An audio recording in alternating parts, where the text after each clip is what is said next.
Yo les postos, c'est Sacha, bienvenue dans cette nouvelle vidéo Mercato et on commence avec Lucas Paqueta, susceptible de rejoindre le PSG ou Flamengo lors du prochain Mercato estival. Lucas Paqueta pourrait quitter le Milan AC contre un chèque de 35 millions d'euros. Une piste hivernale serait toujours dans les plans de Leonardo. Après avoir vécu un échec en janvier, le directeur sportif du PSG souhaiterait toujours s'attacher les services de Lucas Paqueta. Le milieu de terrain du Milan AC pourrait étreiner les couleurs parisiennes dès cet été, le club étant dans l'obligation de payer au moins 30 millions d'euros dans ce dossier. Flamengo, son ancien club, et la Fiorentina devraient également tenter leur chance concernant le jeune joueur de 22 ans, mais le prix de Paqueta serait revu à la hausse. Minimum 35 millions d'euros pour Paqueta. D'après les révélations du Corriere dello Sport ce lundi, la situation de Lucas Paqueta serait assez simple. Convaincre au Milan AC ou partir cet été. En cas de départ au terme de la saison, les Rossoneri souhaiteraient récupérer leur investissement initial. Les Lombards n'auraient aucunement l'envie de perdre de l'argent sur l'international brésilien, lui qui avait rejoint le Milan AC pour un montant de 35 millions d'euros hors bonus. Le PSG et Leonardo sont donc prévenus. Autre piste de longue date, Sandro Tonali. Le PSG serait en concurrence avec l'Inter et la Juve pour Sandro Tonali. Les Bianconeri seraient en passe de formuler une offre conséquente pour le milieu de terrain de Brescia. La Juventus de Turin devrait bientôt dégainer pour Sandro Tonali, désireux de renforcer le milieu de terrain de Leonardo et du PSG pourrait s'attaquer à la pépite de Brescia l'été prochain. Toutefois, le directeur sportif du PSG devrait se frotter à deux adversaires redoutables, la Juve et l'Inter de Milan. D'ailleurs, selon certaines informations, Sandro Tonali souhaite en priorité rejoindre l'un de ces deux clubs en cas de départ. Et pour mettre toutes les chances de son côté, la Juve, le coach turinois aussi serait déjà prêt à passer à l'offensive. Donc la Juve est prêt à frapper fort pour Tonali. D'après les indiscrétions du Corriere dello Sport, la Juve aurait l'intention de mettre le paquet sur Sandro Tonali. Dans cette optique, les Bianconeri devraient très prochainement proposer une forte somme à Massimo Cellino, le président de Brescia. Reste à savoir si cette offre fera plier les Rondinelle. En tout cas, Leonardo nous avait prouvé dans le passé qu'il y avait des joueurs qui voulaient rester en Italie et qui sont quand même venus au Paris Saint-Germain. La preuve avec Marco Verratti. Et Paris suit avec grand intérêt la piste Milan Skriniar. Pour remplacer un Thiago Silva en fin de contrat, le Paris Saint-Germain a coché le nom de Milan Skriniar. Le défenseur de l'Inter de Milan n'est pas contre le fait de rejoindre la formation francilienne cet été. Donc cet été, le Paris Saint-Germain devrait vivre un petit lifting. En effet, outre les dossiers chauds comme ceux de Neymar ou de Kylian Mbappé, le Paris Saint-Germain va perdre quelques éléments puisque certains joueurs sont en fin de contrat. Thomas Meunier, le latéral droit, Layvin Kurzawa, le latéral gauche, le capitaine Thiago Silva, mais aussi l'attaquant international uruguayen Edinson Cavani, ainsi que Choupo-Moting, pour ne citer que, devraient, sauf retournement de situation, quitter la capitale à la fin du mois de juin. Par conséquent, il faudra remplacer ces éléments. Depuis un long moment maintenant, nous savons que le Paris Saint-Germain se cherche un défenseur central afin de pallier le départ de Thiago Silva, mais aussi peut-être pour installer Marquinhos aussi en défense centrale. Donc sans surprise, avec Leonardo aux commandes, le club de la capitale se tourne vers le championnat italien pour faire venir et faire ses emplettes en espérant avoir autant de chances que par le passé. Skriniar n'est pas contre rejoindre le Paris Saint-Germain. Ainsi, on sait de longue date que Kalidou Koulibaly, le défenseur sénégalais napolitain, est dans le viseur, mais son prix devrait être assez élevé puisqu'on sait que Aurelio De Laurentiis demandera 100 millions d'euros,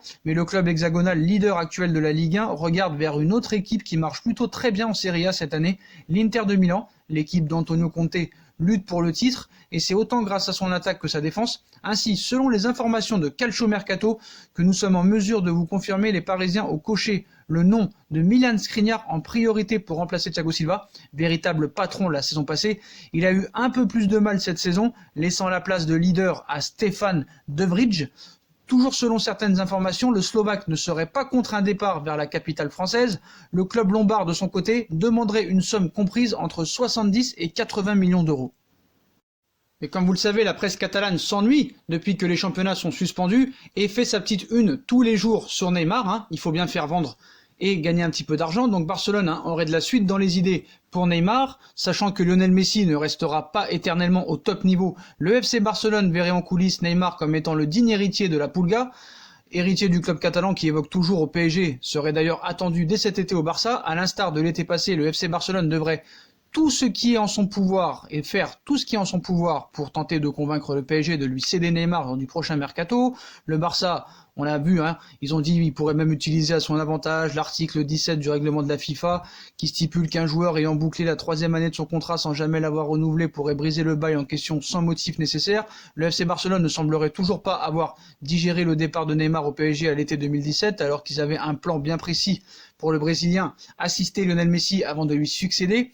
Et l'objectif du Barça resterait inchangé à ce jour Héritier de Messi, Neymar serait attendu au Barça cet été. C'est du moins ce qu'assure cette fois pas la presse espagnole mais ESPN, en s'appuyant sur le témoignage d'une source au sein du FC Barcelone. Le média est en mesure de dévoiler les intentions du Barça pour Neymar en marge du prochain mercato.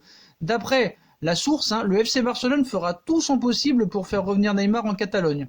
Un footballeur hors norme et héritier naturel de Lionel Messi. Selon elle, le PSG est prévenu pour Neymar. Oui, le PSG en aucun cas aura peur de cette menace. Ce qu'il faut savoir, c'est que l'article 17 ne pourra pas être mis en rigueur, vu qu'il y aura des sanctions graves pour le FC Barcelone si jamais ils utilisent cette clause. Donc voilà, il n'y a aucun danger. Et puis je vais vous dire la vérité, si déjà le PSG avait demandé 300 millions pour Neymar l'été dernier alors qu'il avait fait une saison blanche, là on voit qu'il revient en forme, donc encore Paris va demander plus, donc c'est pas possible, il faut vendre du papier, et vous inquiétez pas, tous ces articles catalans, même ESPN, ne sont pas crédibles du tout. Et comme vous le savez, la suspension des compétitions perturbe les plans de Kylian Mbappé. Le Français souhaite attendre les performances du Paris Saint-Germain avant de prendre sa décision et aller au bout de son aventure parisienne, suffisant pour le voir rester un an de plus, en pleine crise sanitaire à cause de ce que vous savez. Le monde du football est à l'arrêt, avec les championnats et compétitions européennes actuellement suspendus, plusieurs prolongations de contrats ou du moins discussions engagées pourraient s'accélérer un peu partout en Europe, et ça pourrait aussi être le cas en France, et plus précisément au Paris Saint-Germain, pour le cas de Kylian Mbappé. Comme vous le savez, l'Euro et les JO sont décalés. Mbappé donc pourrait en profiter pour prolonger, avec le report de l'Euro 2020 et possiblement des Jeux Olympiques. La situation actuelle et contractuelle de Kylian Mbappé pourrait changer. Les négociations entre le champion du monde et le Paris Saint-Germain étaient à l'arrêt. L'international français souhaitant attendre de voir les performances de son club en Coupe d'Europe avant de se décider quant à son avenir. Il souhaitait également attendre la fin de l'Euro et des JO avant de prendre une décision. Problème, avec tous les championnats à l'arrêt pour une durée indéterminée et avec les compétitions mondiales reportées, la donne pourrait avoir changé à Paris. Ainsi, Kylian Mbappé pourrait décider de prolonger afin de s'offrir un contrat en or avant de réfléchir à un départ de Paris dans quelques années, une perspective qui pourrait plaire à la direction parisienne. Et si la première recrue du Paris Saint-Germain cet été, c'était lui, Sergueï Milinković-Savić. La première recrue de l'été est bientôt finalisée. Priorité de Leonardo, Sergueï Milinković-Savić pourrait bien être la première recrue du PSG cet été. Qui sera la première recrue du PSG cet été? Leonardo a coché plusieurs noms sur sa shortlist, alors que plusieurs postes doivent être renforcés en priorité à cause de certains départs qui semblent inéluctables. Ainsi, le Paris Saint-Germain devra certainement trouver des remplaçants à Layvin Kurzawa, Edinson Cavani et Thiago Silva ou encore Thomas Meunier. Pourtant, la première recrue de l'été pourrait bien être au milieu de terrain. Sergueï Milinković-Savić, bientôt là. Ainsi, la première recrue du PSG pourrait bien se trouver du côté de la Lazio de Rome, alors que Leonardo souhaiterait attirer, en cas où Allegri ne viendrait pas, l'entraîneur de la Lazio, Simone Inzaghi, le milieu de terrain. Sergueï Milinković-Savić pourrait aussi débarquer du côté du Paris Saint-Germain. Déjà courtisé l'été dernier par le PSG, l'international serbe avait finalement choisi de rester à la Lazio de Rome, où il réalise une excellente saison en Serie A avec les Biancocelesti. La bataille pour attirer celui que l'on appelle SMS s'annonce rude, puisque Manchester United reste également sur le coup, alors que les Red Devils doivent de plus en plus réfléchir à l'éventualité d'un départ de Paul Pogba cet été. De son côté, Leonardo, qui souhaiterait vraiment attirer le métronome de la Lazio de Rome au milieu de terrain, au Paris Saint-Germain, pourrait formuler une offre XXL pour l'international serbe avant qu'un autre club n'essaye de l'attirer. On vous rappelle, le fair play financier pourrait être suspendu pour cet été à cause de ce qui se passe en ce moment et avec la suspension des championnats. Donc Milinković-Savić est la priorité de Leonardo au milieu de terrain.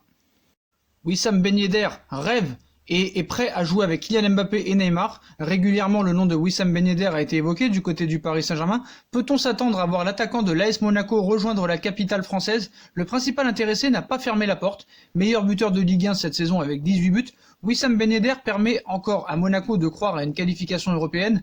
Débarqué sur le Rocher cet été pour 40 millions d'euros, l'ancien du FC Séville pourrait rêver encore plus grand pour son avenir. Le Français a notamment évoqué l'option menant au Paris Saint-Germain avec qui Ben Yedder a déjà été associé. Cette fois pourrait-elle donc être la bonne pour voir l'attaquant sous les couleurs parisiennes? Une association de rêve pour le Paris Saint-Germain. Wissam Ben Yedder a évoqué dans un entretien pour 11 mondial les approches du Paris Saint-Germain. Il cite « Le PSG est souvent intéressé à moi, alors pourquoi pas un trio avec Mbappé et Neymar ? Aujourd'hui, je suis focus sur ma fin de saison et sur l'objectif du club qui est de retrouver l'Europe. Pour le reste, je te laisse à tes pronostics. » Il rigole. Alors, confessé l'attaquant de l'AS Monaco au sujet d'une association avec Kylian Mbappé et Neymar, est-ce que le Paris Saint-Germain pourrait tenter Wissam Ben Yedder pour remplacer Edinson Cavani? À voir dans les prochains mois. Voilà les postos, voilà pour toutes les infos mercato du jour. Comme d'habitude, hein, dites-moi en commentaire ce que vous en pensez. Je compte sur vous pour bombarder la barre de like, liker, partager, commenter. N'oubliez pas d'activer la cloche pour recevoir les notifications et être tenu au courant des prochaines vidéos. On nous suit aussi sur nos réseaux sociaux, hein, Facebook, Snapchat, Twitter, Instagram, ainsi que sur Utip. Si vous voulez aider à faire évoluer la chaîne en regardant les pubs gratuitement ou en faisant un petit don, tout sera mis en description. Et n'hésitez pas aussi à vous abonner à ma deuxième chaîne YouTube, No Feeling, qui sera aussi mis en description. Voilà les postos, je vous souhaite une très bonne soirée à tous, une très bonne nuit, et à plus tard dans une nouvelle vidéo les postos. Tchuss!